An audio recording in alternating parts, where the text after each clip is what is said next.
wata shekara da azahar ban mantawa a birnin dubai, a bar dubai, na zo zan tsallaka titi, wallahi ba mota gaba ba ta baya, mutum uku da tara tsaye suna jiran danja ta ba su damar su tsallaka. Ƙasa suke fa, nima ƙasa nake zan tsallaka titi, ba mota ko ina, amma suna jiran sai danja ta ce su wuce sannan su wuce. To kaje wannan shine kishin ƙasa, shine bin doka. To amma mu a yau wanda ka sa ya tsare dokar ma shine yake kokari ya keta ta. Sai kaga ɗan sanda misali yayi aron hannu, ta faru sau biyu a dangina.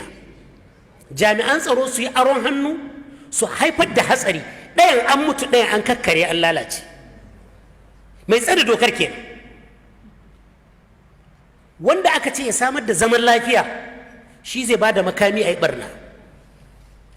To kaga kenan a takaice akwai alamomi da yawa da ke alamta kishin ƙasa, wanda tsakani da Allah za mu kai safe muna maganar su, aksarin su mu yanzu mun rasa su.